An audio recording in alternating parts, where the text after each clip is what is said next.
Hello students, कैसे हैं आप सभी। आशा करता हूँ आप लोग का दुर्गा पूजा बहुत ही अच्छा धूमधाम से आप लोग बिताए होंगे और फिर नए जोश नए जुनून के साथ हम लोग अब आगे का पढ़ाई को कंटिन्यू करेंगे, क्योंकि एग्ज़ाम बहुत ही नज़दीक है आप लोगों का। और तो इसी एक कड़ी में आज हम लोग जो है वो हम लोग पढ़ने जा रहे हैं C++ में कंट्रोल स्टेटमेंट क्या होता है और कंट्रोल स्टेटमेंट कितने प्रकार के होते हैं और क्या क्या उसका फीचर्स है, और इससे रिलेटेड जितना भी जैक बोर्ड में इम्पोर्टेंट क्वेश्चंस को पूछे जाते हैं वो ये सभी क्वेश्चंस को हम लोग सॉल्यूशन भी करेंगे। तो मेनली इस वीडियो में जो है आप लोगों को हम डिसीजन मेकिंग स्टेटमेंट के बारे में बताएंगे, क्योंकि आप जहाँ तक देख पा रहे होंगे ये जो चार्ट हम आप लोगों को दिए हुए हैं तो नोट कर ही लिए होंगे कॉपी में, जो नहीं किए होंगे उसको कर लेना है।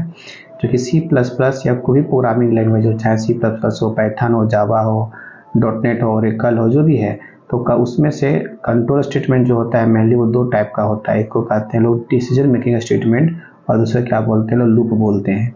ठीक है, डिसीजन मेकिंग स्टेटमेंट का काम होता है कि अगर यदि 4-5 को अगर लाइन रहता है, स्टेटमेंट आता है, उसमें किसी एक को क्या करना चुनना है। जैसे लोग कोई दुकान जाते हैं तो आप दुकानदार को कहते हैं वो कपड़ा लेना है या जूता लेना है या कोई भी सामान लेना है, तो आपके सामने क्या करते हैं वो 4-5 को रख देता है कि आप ये इसमें से एक को चुन लीजिए।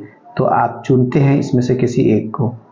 ये डिपेंड करता है आपके ऊपर में कि कौन सा डिजाइन, कौन सा मॉडल, कौन सा कलर आपको पसंद है। तो आप सभी में से किसी एक को सेलेक्ट करते हैं, सबको तो सेलेक्ट नहीं करते हैं। ठीक उसी प्रकार से आप लोग को यहाँ पर क्या करना है कि इसका जो डिसीजन मेकिंग स्टेटमेंट जो होता है ये डिसीजन लेता है कि क्या करना क्या नहीं करना, किसको लेना किसको नहीं लेना है। ठीक है, और लूप का काम होता है कि किसी भी एक स्टेटमेंट को या ब्लॉक ऑफ स्टेटमेंट को, ग्रुप ऑफ स्टेटमेंट को multiple times as per our need हम उसको रिपीट करना चाहते हैं, उसके लिए यूज़ करते हैं। तो हम लोग जब लूप पढ़ाएंगे तो वहाँ पर जब डिटेल में बताएंगे, डिस्कस करेंगे पूरा डिटेल से। फिर आज हम आप लोग को जो बताएंगे और डिसीजन मेकिंग स्टेटमेंट बताएंगे। तो इसमें से भी हम आप लोगों को क्लास में जो है बता चुके थे, क्योंकि डिसीजन मेकिंग स्टेटमेंट को जो है वो मेनली 4 टाइप में हम लोग को 4 तरह का स्टेटमेंट होता है जो आता है किसमें, डिसीजन मेकिंग स्टेटमेंट में आता है। पहला क्या है, इफ एल्स है। दूसरा क्या है, स्विच केस है। नेक्स्ट कंडीशनल ऑपरेटर है और next is go to statement. तो इसमें से सबसे जो मेन और इम्पोर्टेंट पॉपुलर जो है, जो ऑलराउंडर है, हर प्रकार के डाटा टाइप के वैल्यू को ये चेक कर सकता है, वो जो है हम लोग का वो कौन है, इफ एल्स है। वो कौन हम लोग का है, वो इफ एल्स है। ये जो इफ एल्स है ये सबसे ज़्यादा मेन इम्पोर्टेंट है। तो इसके बारे में क्या क्या और मेन फीचर्स है नहीं है वो हम आगे भी डिस्कस करेंगे। लेकिन उसके पहले अब बता दें आप लोगों को कि स्विच केस और कंडीशनल और गो टू इसका कोई टाइप नहीं होता है। टाइप होता है सिर्फ इफ एल्स का। एग्जाम में लगभग अधिकतर जो क्वेश्चन पूछे जाते हैं ना वो इफ एल्स से पूछे जाते हैं। ठीक है, स्विच केस, कंडीशनल और गो टू स्टेटमेंट का जो भी क्वेश्चन है वो सारे क्वेश्चन को हम इफ एल्स से सॉल्व कर सकते हैं। ठीक है, लेकिन जो इफ एल्स कर सकता है वो सारा स्विच केस, कंडीशनल और गो टू नहीं कर सकता है। ये जो है हम लोग का ये ऑलराउंडर है कौन, इफ एल्स। ठीक है, तो चलते हैं सबसे पहले इफ एल्स के बारे में हम लोग देख लेते हैं। तो इफ एल्स जो है हम लोग का उसमें से इफ एल्स का जो मेनली जो टाइप होता है वो इफ स्टेटमेंट उसको लोग कहते हैं। तो इफ स्टेटमेंट जो है पहला जो इफ एल्स हम लोग का है, तो इसमें इसको अगर देखा जाए तो कहा जाए इसमें इसके बारे में ही चीज़ हम लोग को जानना है कि ये किसी तरह के वैल्यू को ये टेस्ट कर सकता है, चाहे वो इंटीजर हो, चाहे वो कैरेक्टर हो, चाहे फ्लोट हो, चाहे स्ट्रिंग हो।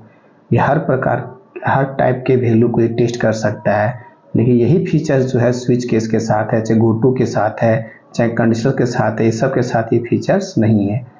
ठीक है, इसी से लोग कहते हैं ना कि इफ एल्स जो एक तरह से कह सकते हो कि सुप्रीम कोर्ट के जैसा ही काम करता है।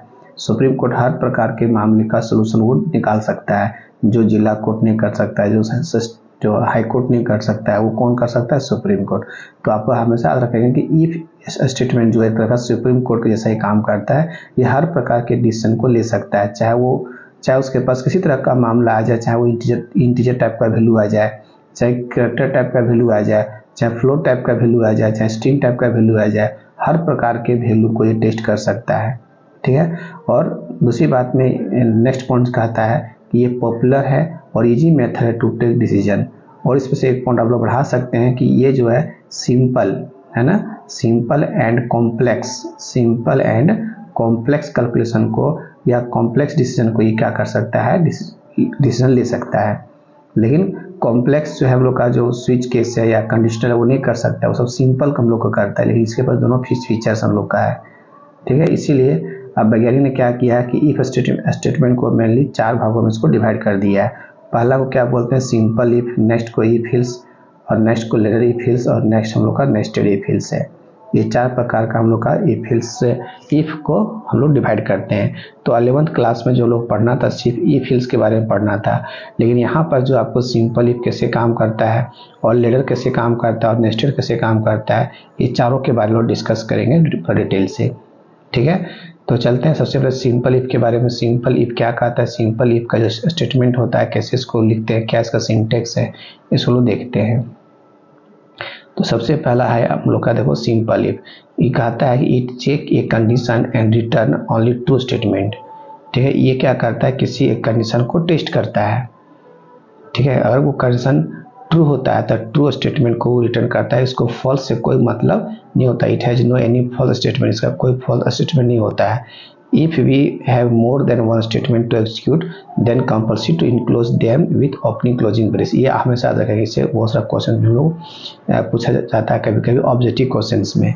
ठीक है, तो कहता है कि सिंपल इफ में कि 2-3 को जो मेन पॉइंट है वो आप लोग को इसमें याद रखना है। सबसे पहले सिंपल इफ कहता है कि इसके पास फॉल्स स्टेटमेंट नहीं होता है ना। और ये जो पॉइंट जो लिखवाए हम, if we have more than one statement to execute then compulsory to enclose them with braces, ये सबके साथ नियम लागू होता है, चाहे वो कंट्रोल स्टेटमेंट के साथ सभी लूप हो, चाहे स्विच केस हो, चाहे हम लोग का लेटर इफ हिल्स हो, चाहे हम लोग नेस्टेड इफ हिल्स हो, ये सबके साथ ही नियम लागू होता है। लेकिन अभी से हम लोग उसको लेके चलेंगे। तो कुछ एग्जाम्पल देखो यहाँ पर दे दिए हम लोग ना, कि जैसे कि सबसे पहले x का वैल्यू 10 है, y का वैल्यू 5 है ना। तो इसमें से देखो अगर कंडीशन अगर ये जो इसको कंडीशन जब हम लोग देते हैं तो ब्रैकेट में लिखते हैं, है ना। ये एक कंडीशन हो गया। और हम कंडीशन जब भी बनाते हैं तो आप लोग याद रखेंगे कि रिलेशनल और लॉजिकल जो ऑपरेटर होता है उसी के थ्रू से लोग को कंडीशन को बिल्ड करते हैं, डिजाइन करते हैं, बनाते हैं। तो सबसे पहले यहाँ x का मान 10 है और इधर भी हम लोग का 10 है, तो 10 बराबर हम लोग का भी 10 है। हम देख पा रहे होंगे कि दोनों जो है हम लोग का वो क्या है, वैल्यू इक्वल है, जो कि डबल इक्वल का हम प्रयोग करते हैं किसके लिए, इक्वलिटी के लिए, कि both expression left hand side और right hand side equations are equal और नॉट। तो ये तो कंडीशन लोग अभी ट्रू है, तो ट्रू है, तो अभी हम लोग का दोनों स्टेटमेंट को प्रिंट करेगा। इस फर्स्ट लाइन को भी पढ़ेगा और सेकेंड लाइन को भी ये पढ़ेगा, क्योंकि ये जो नीचे लिखा हुआ है ये वाला, ये ना ट्रू पार्ट में नहीं फॉल्स पार्ट में। अगर कंडीशन अगर फॉल्स अगर होता है फिर भी हम यहाँ पर आएंगे, ट्रू होता है फिर भी इसके पास हम आएंगे। लेकिन यहाँ पर हम ये स्टेटमेंट को हम तब पढ़ेंगे, ये जो स्टेटमेंट हम यहाँ पर जो लिखे हुए हैं, ये जो स्टेटमेंट है ये हम तब इसको पढ़ेंगे जब ये कंडीशन मेरा ट्रू होगा। अगर ये कंडीशन फॉल्स होता है तो हम इसके पास नहीं आएंगे, हम यहाँ पर आएंगे। यहाँ तो वैसे भी आएंगे, अगर कंडीशन ये फॉल्स होता है फिर भी हम यहाँ पर आएंगे। तो सिंपल, चूँकि हम इसमें ब्लॉक का प्रयोग नहीं किए, वही देखो यहाँ पर, जैसा कि आप लोग देख पा रहे होंगे यहाँ पर, जैसे कि यहाँ दे दिए हैं कि देखो अगर ये कंडीशन ट्रू होता है तो देखो 2 स्टेटमेंट लिखे हैं, इन दोनों को क्या किए, ओपनिंग क्लोजिंग ब्रेसेस को हम बंद कर दिए। इसका मतलब है कि यदि कंडीशन ट्रू होगा तो इन दोनों को पढ़ेगा, और फॉल्स होगा दोनों में से किसी को नहीं पढ़ेगा। तो देखो यहाँ भी 2 स्टेटमेंट को लिखे हुए थे और यहाँ भी देखो 2 स्टेटमेंट लिखे हुए हैं, लेकिन यदि कंडीशन फॉल्स होता है तो ये स्टेटमेंट को वो नहीं पढ़ेगा, लेकिन इसको पढ़ेगा। यहाँ कहा था अगर ये कंडीशन फॉल्स होता है तो इन दोनों को नहीं पढ़ेगा वो, जो कि दोनों एक ब्लॉक में है। मतलब ये ब्लॉक का स्टेटमेंट को तब रीड करेगा हमारा कंपाइलर जब कंडीशन ट्रू होगा। अब फॉल्स में क्या होगा इसको ही पता नहीं है। लेकिन यही बात जो हम लोग का इफ हिल्स में कहता है कि नहीं, इफ में ट्रू भी पार्ट होता है और फॉल्स पार्ट भी होता है। इन सिंपल इफ में क्या होता है, केवल ट्रू पार्ट होता है, फॉल्स पार्ट इसमें नहीं होता है। और दूसरी बात में एग्जाम के पॉइंट ऑफ व्यू से याद रखना है कि बाय डिफॉल्ट जो है हम लोग का एक लाइन को वो पढ़ता है फर्स्ट, अगर ट्रू होता है तो। ठीक है, तो ये हो गया हम लोग का सिंपल इफ का। नेक्स्ट देखते हैं इफ हिल्स का। इफ हिल्स यहाँ पर हम लोग को कहता है, इफ हिल्स कहता है कि इफ हिल स्टेटमेंट जो है हम लोग का, इट कैन चेक वन और मोर स्टेटमेंट कंडीशंस। देखो क्या कह रहा है कि ये जो है हम लोग का इफ हिल्स या एक या एक से अधिक कंडीशन को टेस्ट कर सकता था। टेस्ट तो वो भी कर सकता था सिंपल इफ, लेकिन वो रिटर्न करता था एक स्टेटमेंट को, ट्रू स्टेटमेंट को। ये कहता है it can return either true और फॉल्स स्टेटमेंट, ये दोनों को रिटर्न कर सकता है, चाहे ट्रू को भी या तो फॉल्स को, लेकिन दोनों में से किसी एक को करेगा, दोनों नहीं कर सकता है। और वो क्या कर रहा था, सिर्फ ट्रू को एक्सिक्यूट कर रहा है, फॉल्स से कोई मतलब नहीं था। इट कैन हैज ट्रू और false statement but execute any one depend on the condition. वो किस पर किसको रिटर्न करेगा ये डिपेंड करता है हमारे कंडीशन पर। कंडीशन मतलब क्या हुआ, जो ब्रैकेट में जो है कंडीशन जो देंगे इस पर डिपेंड करता है। अगर ये रिटर्न करेगा 1 ट्रू, तो ट्रू पार्ट में जो लिखा हुआ रहेगा उसको रिटर्न करेगा वो। अगर ये कंडीशन अगर देता है रिटर्न करता है 0, तो फॉल्स पार्ट में जो लिखा हुआ रहेगा उसको वो एक्सिक्यूट करेगा, रीड करेगा हमारा कंपाइलर। तो इससे और एक चीज़ और भी इसमें याद रखना हम लोग को, ये इफ एल्स जो स्टेटमेंट जो होता है ये अल्टरनेटिव फॉर्म होता है हम लोग का, किसका, कंडीशनल ऑपरेटर का। जो काम हम लोग कंडीशनल से कर सकते हैं, जो थर्ड नंबर हम बताए थे, कंडीशनल ऑपरेटर जो होता है, ये क्वेश्चन मार्क और कॉलन, जो ये काम कर सकता है वो सिंपल इफ, ये जो इफ एल्स भी कर सकता है। लेकिन ये कॉम्प्लेक्स जब हम लोग कहेंगे डिसीजन लेने के लिए तो इसके साथ प्रॉब्लम होता है और इसके साथ बहुत इजी से तरीका से हम लोग कर सकते हैं। ठीक है, तो कुछ एग्जांपल देख लेते हैं। देखो यहाँ दे दिए, ये एक वेरिएबल है जो हम लोग का खाली है, इसमें कुछ हम लोग का वैल्यू को रखे हुए नहीं है। अब यहाँ पर दिए हुए सीन में ए, अगर जो हम इनपुट लिए ए का जो वैल्यू जो देंगे, अगर वो वैल्यू 2 से अगर पूरा डिविजिबल होता है तो हम क्या प्रिंट करें, इवन नंबर। दैट मीन्स हमको ये चेक करना है कि जो भी हम ए का जो वैल्यू देंगे वो इवन नंबर है या वो ओड नंबर है। इवन और ओड, हमें दोनों में से किसी एक को चुनना है, सिलेक्ट करना है। तो हम लोग मैथ में पढ़े हैं कि इवन नंबर उसको कहते हैं जब कोई संख्या 2 से क्या होता है, पूरा भागा लगता है, तो उसको बोलते हैं इवन नंबर।